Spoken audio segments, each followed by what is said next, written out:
Nunca pensé que un día como aquel me pesaría tanto en el pecho. El sol de la tarde entraba por la ventana de mi pequeño salón en Cádiz, iluminando el pañuelo blanco que estaba bordando para la boda de Valeria. Cada puntada llevaba un recuerdo los inviernos en los que cosía a la luz de una bombilla para pagarle la matrícula. Los días en que limpiaba casas ajenas con las manos agrietadas. Y las noches en que le prometía, mientras dormía, que algún día tendría una vida mejor. Ese viernes volví antes de lo previsto del taller de costura.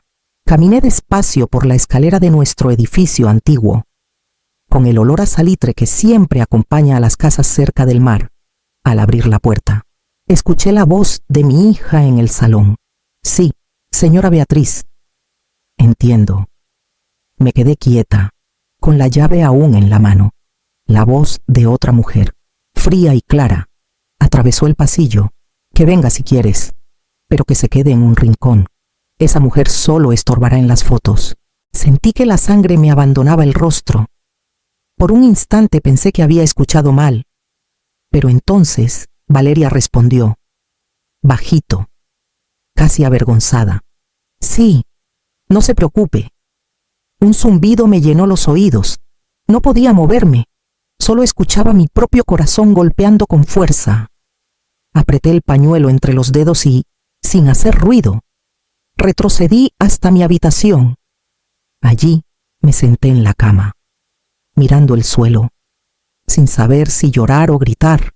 Había pasado mi vida entera para que ella tuviera oportunidades.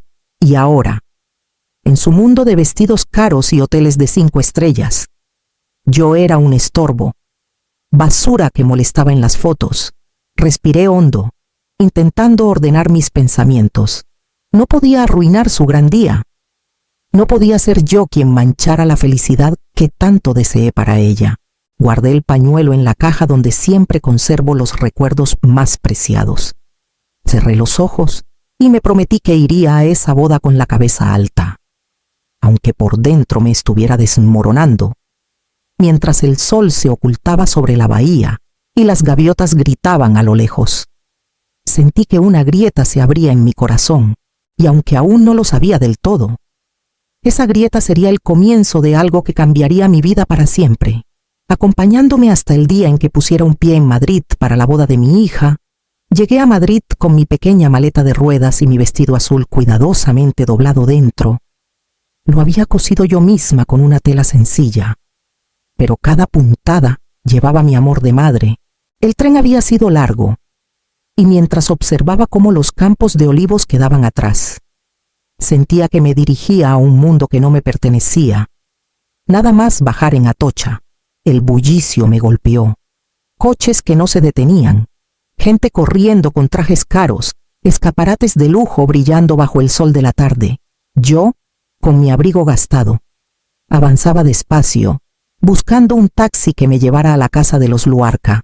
Cuando el coche se detuvo frente a su vivienda, sentí un nudo en la garganta. Era una mansión de piedra clara, con un portón de hierro forjado y un jardín que parecía sacado de una revista. Toqué el timbre con la mano temblorosa y esperé. Beatriz Luarca abrió la puerta con una sonrisa que no alcanzaba sus ojos. Su perfume intenso y la perfección de su peinado me hicieron sentir aún más pequeña. Señora Mendía, bienvenida. Espero que entienda que esta boda exige cierto nivel. Dijo la frase como si cada palabra llevara un filo. Por supuesto, respondí, intentando mantener la dignidad. Al entrar, la casa me pareció un museo, alfombras gruesas, lámparas de cristal, cuadros enormes de antepasados que parecían observarme con desprecio. Vi a Valeria bajar las escaleras con un vestido claro de prueba, hermosa y distante. Mamá saludó en voz baja. Sin acercarse demasiado, no sostuvo mi mirada durante el resto de la tarde. Me mantuve en un rincón del salón mientras estilistas iban y venían con telas, flores y listas de invitados. Nadie me ofreció asiento ni me preguntó si necesitaba algo. Cada sonrisa era un recordatorio de que yo era un adorno incómodo, un error que se toleraba solo porque el apellido Luarca había decidido aceptar a mi hija.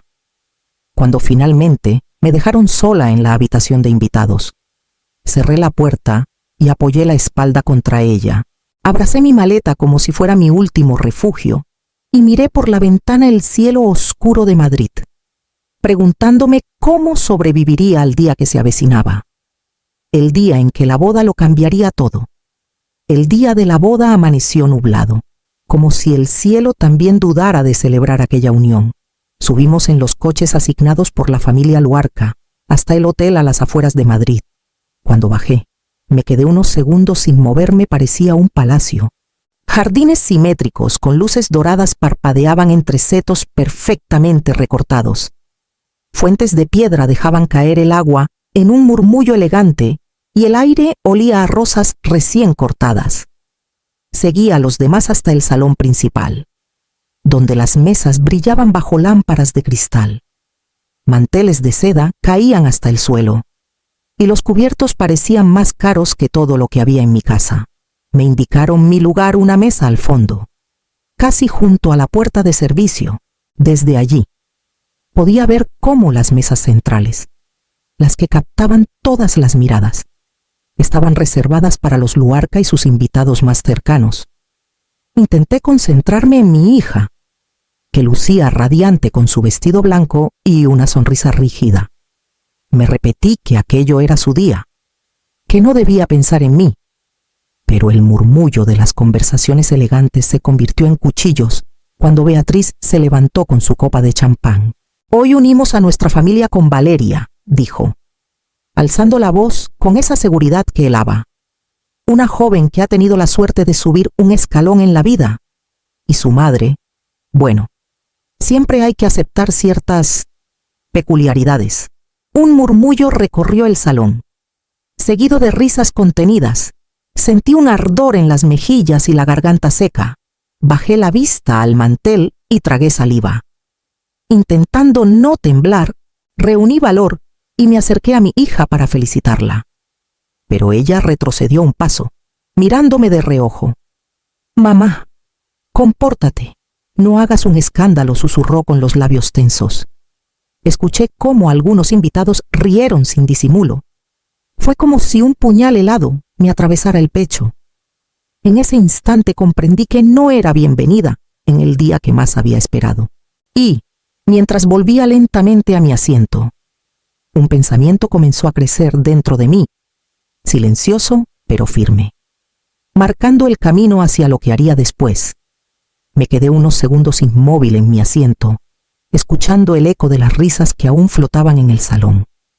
Sentí cómo algo en mi interior se rompía, pero no dejé que nadie lo viera.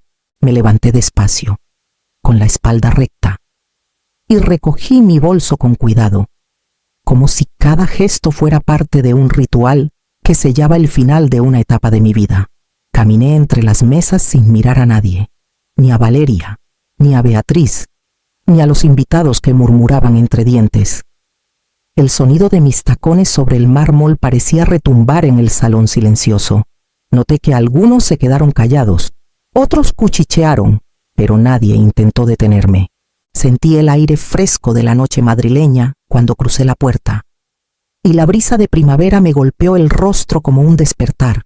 En ese instante, supe que algo había muerto dentro de mí, la ilusión de pertenecer a la vida de mi hija, y, al mismo tiempo, algo nuevo nació, pequeño pero poderoso: mi libertad. Tomé un taxi hacia la estación sin volver la vista atrás. Durante el viaje de regreso a Cádiz, la noche se extendía por la ventanilla como un lienzo vacío, y yo repasaba cada momento de mi vida como madre: las largas horas cosiendo, los días de frío en que apenas teníamos para la calefacción, las veces que pensé que todo sacrificio valía la pena por verla feliz. Ahora entendía que mi felicidad no podía depender de la gratitud de nadie. Al llegar a mi piso, abrí el viejo cofre que guardo en el armario. Dentro estaban las escrituras de la casa familiar y del terreno que heredé de mi padre. Pasé los dedos sobre los papeles amarillentos y sentí un calor extraño en el pecho. Por primera vez en muchos años, sonreí con amargura. Si para ellos soy basura, que se atraganten con el vacío que voy a dejarles. Susurré al silencio de mi habitación mientras cerraba el cofre.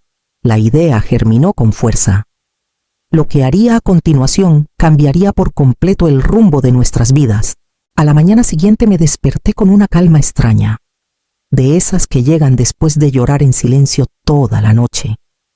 Me preparé un café fuerte y, mientras lo bebía junto a la ventana que daba al puerto, observé cómo los barcos salían a faenar. Esa imagen siempre me recordaba que la vida seguía su curso, aunque uno sintiera el corazón roto. Tomé el cofre con las escrituras y salí rumbo al centro de Cádiz. Caminé por las calles estrechas, con ese aroma a sal y piedra vieja que tanto conozco, hasta llegar a la notaría donde había ido un par de veces con mi difunto esposo. El notario, un hombre de cabello blanco y lentes redondos, me recibió con una sonrisa cortés. «Doña Aurora, ¿en qué puedo ayudarla hoy?». Respiré hondo y le extendí los papeles. «Quiero hacer 2 cambios importantes», dije con voz firme, aunque por dentro sentía un leve temblor. «Primero, voy a cambiar mi testamento. Todo lo que tengo lo dejaré a una fundación para madres solas de Cádiz. Segundo, quiero poner en venta este terreno». El hombre parpadeó, sorprendido. «¿Está segura de esto? Es un patrimonio importante. Y, bueno, su familia».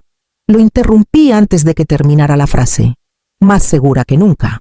No dejaré que quienes me pisotearon vivan de mi esfuerzo». Asintió en silencio y empezó a preparar los documentos. Mientras firmaba, sentí un peso que abandonaba mis hombros.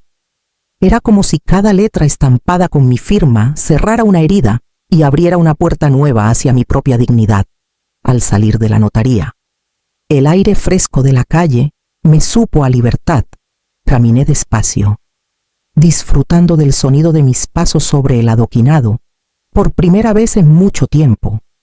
No me sentía víctima de nada ni de nadie. Esa noche, mientras guardaba las copias firmadas en el cofre, imaginé los rostros de los Luarca al enterarse. La mujer a la que llamaron basura acababa de tomar una decisión que haría temblar los cimientos de su mundo, y esa certeza me dio una paz que no recordaba haber sentido en años. Pasaron 2 semanas desde que firmé los papeles en la notaría.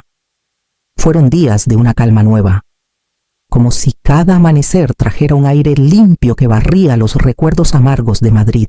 Me dediqué a mis costuras, a regar mis plantas y a caminar por el malecón sin prisa, hasta que una tarde sonó el teléfono. Al responder, escuché la voz crispada de Beatriz Luarca. «Usted no puede hacer esto», gritó sin saludar. Ese terreno era parte del plan familiar. Me acomodé en la silla, sintiendo que la serenidad que había cultivado en esas semanas se mantenía intacta. Mi plan familiar terminó el día que me llamaron basura delante de 100 personas, contesté con voz firme. Hubo un silencio tenso, y entonces escuché sollozos al fondo. Era la voz de Valeria. «Mamá, por favor, no hagas esto. No sabes lo que dices». Su tono era quebradizo, como el de una niña perdida. Cerré los ojos y, por un momento, el recuerdo me golpeó las noches de invierno en que cosía a la luz de una bombilla vieja, mientras Valeria dormía con los pies fríos bajo una manta remendada. Recordé cómo juré protegerla siempre, incluso de su propio dolor. Una punzada atravesó mi pecho, pero no dejé que mis manos temblasen. «Hija», dije suavemente, «he pasado la vida entregándome a ti, confiando en que el amor sería suficiente. Ese día, en tu boda, entendí que mi amor no tenía lugar en tu mundo. Ahora me toca cuidar de mí». Al otro lado de la línea solo hubo llanto y un murmullo de rabia contenida de Beatriz antes de colgar. Me quedé con el auricular en la mano, mirando por la ventana el cielo teñido de naranja sobre la bahía. Sentí dolor, sí, pero también una certeza tranquila. Algunas lecciones solo se aprenden cuando el silencio duele más que cualquier palabra. Y mientras el sol caía sobre Cádiz, supe que el siguiente paso estaba a punto de poner a prueba la fortaleza que había encontrado en mí. El día de la subasta amaneció con un cielo claro, y un viento suave que olía a mar. Me puse mi traje gris, el único que me hacía sentir elegante sin dejar de ser yo misma. Caminé hacia el ayuntamiento de Cádiz con paso firme, acompañada de mi abogado y de la representante de la fundación a la que había prometido destinar mi herencia. Al entrar en el salón principal, las luces reflejadas en el mármol y el murmullo de los asistentes crearon un ambiente solemne. Había periodistas locales, cámaras de televisión y compradores interesados. Vi entre la multitud a Beatriz y a Héctor, de pie en una esquina. Con esa expresión de superioridad que ahora parecía vacía, intentaron clavarme la mirada, intimidarme con su presencia, pero sentí que ya no podían tocarme. La subasta comenzó. El secretario municipal describió las características del terreno, su ubicación junto al río, su valor histórico y el potencial turístico. Las ofertas fueron subiendo poco a poco. Mientras el murmullo crecía, mi corazón latía fuerte, pero mi rostro permanecía sereno. Cuando el martillo golpeó por última vez y la venta quedó cerrada en 1,3 millones de euros. Un aplauso contenido llenó la sala. No miré a los Luarca. Me dirigí al atril improvisado con pasos tranquilos. Tomé el micrófono y respiré hondo. Quiero anunciar, dije con voz firme, que el 70% de esta venta será donado a la Fundación Madre y Camino, para apoyar a mujeres que, como yo, han tenido que salir adelante solas. Un murmullo recorrió la sala y luego llegaron los aplausos. Sentí que mis manos ya no temblaban. Las cámaras giraron hacia mí, captando mi traje gris, mi espalda recta y mi sonrisa contenida. Al fondo, vi a Beatriz pálida y a Héctor apretando los dientes. Ese día entendí que la dignidad no se compra ni se hereda, se defiende. Salí del ayuntamiento con el sonido de los aplausos aún flotando en mis oídos, mientras pensaba que la siguiente persona que llamara a mi puerta no vendría con soberbia, sino con lágrimas de arrepentimiento. Era una tarde gris cuando escuché los golpes suaves en la puerta. Me acerqué con cautela y, al abrir apenas unos centímetros, vi a Valeria. Su rostro estaba hinchado de tanto llorar y el rímel corrido le dejaba marcas negras en las mejillas. Sostenía un bolso pequeño como si fuera lo único que le quedaba. «Mamá», susurró con la voz rota. «Héctor se ha ido. Me dejó hace 3 días y Beatriz no me deja entrar en su casa. Dice que yo ya no formo parte de su familia». Sentí un escalofrío recorrerme el cuerpo. Mi hija, la misma que se había casado rodeada de lujo y sonrisas falsas, estaba ahora frente a mí, vacía y perdida. No sabía a dónde ir, continuó, sollozando. Tenías razón, mamá, yo acepté callar aquel día, aceptar que te humillaran, porque tenía miedo de perder esta vida que creía perfecta. No quería volver a sentirme como cuando vivíamos en el piso pequeño, con las ventanas empañadas en invierno, y por eso te traicioné. Sus palabras me atravesaron como cuchillos. No por la confesión, sino porque escuchaba en ellas a la niña que yo había criado con tanto amor, intentando protegerla de todas las carencias que a mí me tocó enfrentar. Apoyé una mano en el marco de la puerta, respirando hondo antes de responder. Hija, el amor se demuestra en los momentos en que nadie más me defiende. Ese día elegiste otra cosa. Vi cómo sus hombros se hundían. Quise abrazarla, pero mis pies no se movieron.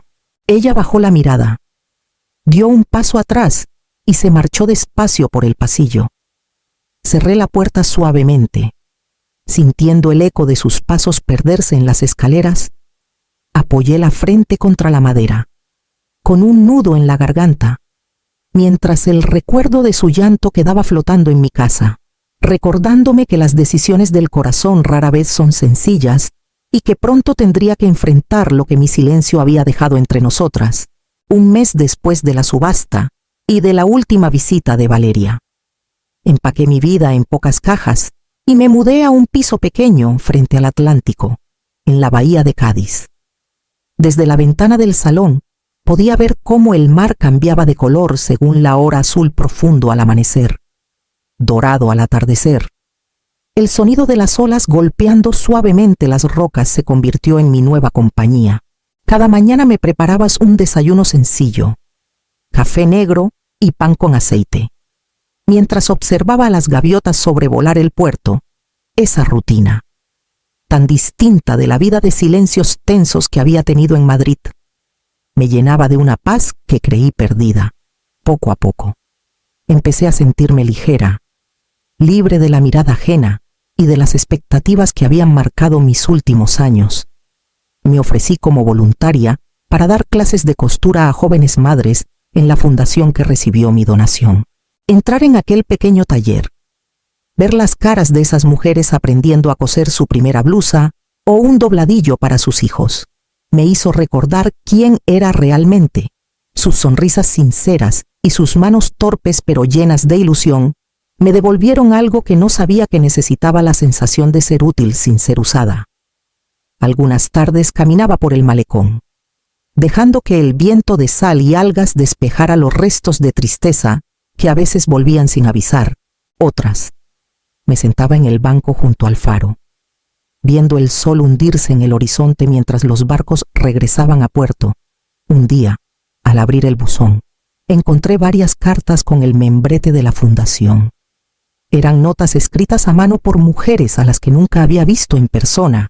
Gracias por cambiar nuestras vidas. Una de ellas añadía: su generosidad nos enseñó que siempre se puede empezar de nuevo.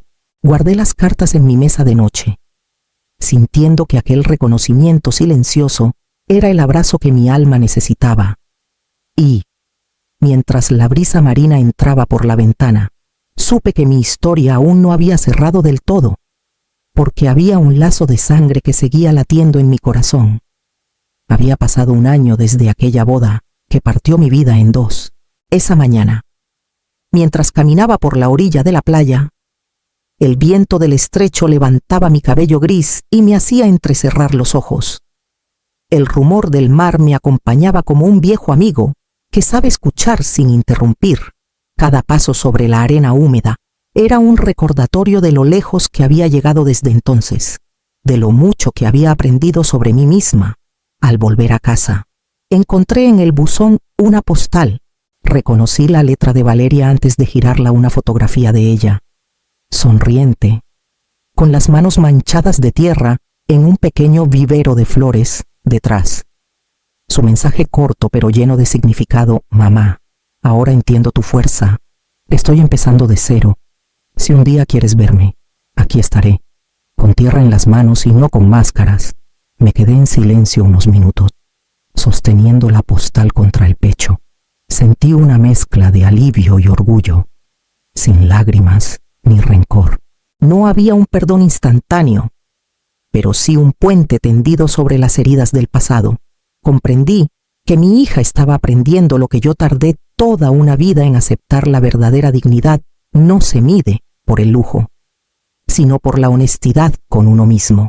Guardé la postal en mi mesa de noche y abrí las ventanas de par en par. La brisa marina recorrió el pequeño piso, moviendo las cortinas y llenando la casa con ese olor a sal y libertad que ya era parte de mí. Me asomé al balcón y dejé que el viento acariciara mi rostro. No corrí a buscarla, tampoco cerré mi corazón. Simplemente sonreí y susurré para mí: el viento trae lo que merece volver.